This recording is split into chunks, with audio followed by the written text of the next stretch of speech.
안녕하세요. 저는 서울동물원센터의 원장 윤대영입니다. 오늘은 보호자분들이 가장 많이 궁금해하시는 슬개골 탈구에 대해서 이야기해 보겠습니다. 그렇다면 슬개골 탈구란 무엇인지, 그리고 이게 왜 생겨서 아이들을 힘들게 하는지, 수술에 대한 필요성이 어느 정도 있는지 한번 같이 알아보겠습니다.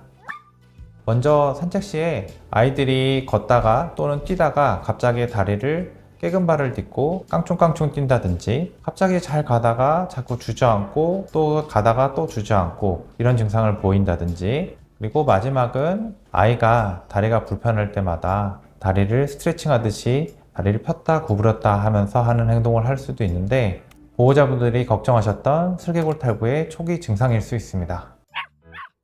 이 모형이 강아지의 무릎 모형입니다. 위에 있는 뼈가 넓적다리뼈, 밑에 있는 뼈가 정강이뼈입니다. 그리고 우리가 말하는 슬개골, 이 슬개골은 근육 사이에 있는 종자골의 하나입니다. 그래서 우리가 무릎을 폈다 굽혔다 할 때마다 이 슬개골이 이 고랑 위에서 이런 식으로 움직이게 됩니다. 같이. 그런데 무릎에 손상이 가거나 문제가 생기면 이 슬개골이 탈구가 일어날 수 있습니다. 탈구가 이쪽 방향으로 가면 내측 탈구라고 부르고요. 바깥쪽으로 빠지게 되면 외측 탈구라고 부르게 됩니다. 네, 그러면 슬개골 탈구가 있을 때의 기수에 대해서 설명을 드리겠습니다. 먼저 1기는 우리가 강제로 손으로 밀었을 때 탈구가 일어나고 손을 놓게 되면 다시 환납이 되는 기수입니다.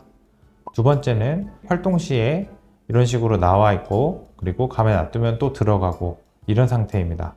3기는 평상시에 보통 나와 있고 손으로 밀어서 넣을 수 있는 상태입니다. 4기 같은 경우에는 환납이 되지 않는, 즉 평상시에도 나와 있고 손으로 내가 슬개골을 맞춰주려고 해도 맞출 수가 없는 상태입니다. 슬개골 탈구가 반복적으로 일어날 때마다 여기에 있는 연골이 깎여지게 됩니다. 그래서 슬개골 탈구가 기수가 올라갈수록 여기 있는 턱이 깎이므로 퇴행성 변화도 같이 유발이 되게 됩니다. 슬개골 탈구는 뼈나 관절, 그리고 근육이 제대로 성장하지 못해서 생길 수 있는 질환인데요. 특히 소형견에서 많이 발생을 하고요. 선천적인 구조 문제 때문에 일어나는 경우가 많습니다. 또는 너무 비만해서 체중을 딛기가 힘든다든지, 다니다가 자꾸 미끄러져서 다친다든지, 소파나 침대에서 자꾸 뛰어내려서 관절에 무리한 충격을 준다든지 하는 요인이 있을 수 있습니다.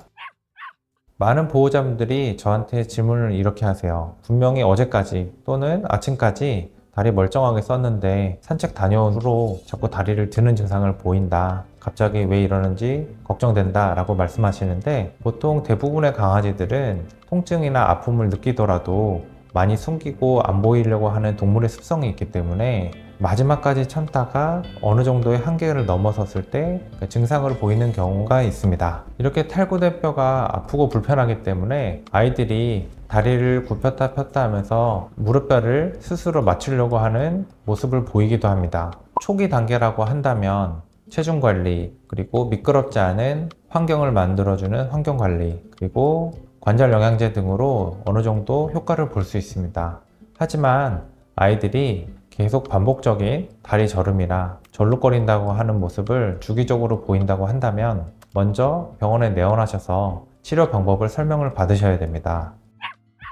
보호자분들께서 그 다음 질문으로 하시는 거는 슬개골 탈구가 있는데 꼭 수술해야 하나요? 라는 질문입니다.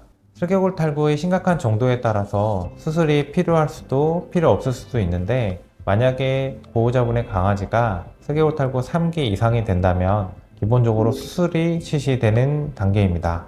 슬개골 탈구가 2기라고 하더라도 아이의 증상이 계속 나타나고 이런 증상이 반복되다 보면 무릎 건강이 계속 악화가 되고 관절의 변형이 올 수 있어서 조기에 수술을 받아야 하는 경우도 있습니다. 슬개골 탈구 수술 방법은 환자의 상태에 따라서 기수에 따라서 조금씩 다릅니다. 이렇게 관절낭을 중첩 봉합한다든지 이런 식으로 얕은 연골을 깎아서 어느 정도의 깊이를 만들어 준다든지, 마지막은 슬개골 인대가 붙는 경골 조면이라고 하는 뼈의 구조물을 얇게 절단하여 옆으로 위치를 이동시켜 주는 등 몇 가지 방법을 조합을 하여 환자의 상태에 맞게 수술을 진행하게 됩니다. 수술은 너무 늦지 않게 하는 것이 항상 중요합니다. 너무 늦은 단계, 심각한 단계에서 수술을 받게 되면 수술 이후에도 보행이 어딘가 불편해 보이는 후유증이 남을 수가 있습니다. 그래서 슬개골 탈구 3기 이상에서는 수술이 필요하다고 생각하시면 되고요. 2단계라고 하더라도 경우에 따라서는 수술이 먼저 지시가 될 수 있다라고 판단하셔야 됩니다. 강아지는 말을 못합니다. 아파서 증상을 보일 때쯤에 보호자분이 그때 뒤늦게 알아차리고선 병원에 내원하시게 됩니다. 많은 수의사들이 슬개골 탈구가 있는 환자들에게 수술을 권유하는 이유는 방치하게 되면 악화가 돼서 나중에 아이가 다리를 잘 못 쓰고 다리를 절룩거린다든지 산책도 못하고 하는 경우가 많기 때문입니다. 보호자분에게 슬개골 탈구 치료에 대한 도움이 되기 위해 저희 24시 서울동물의센터가 함께 하겠습니다.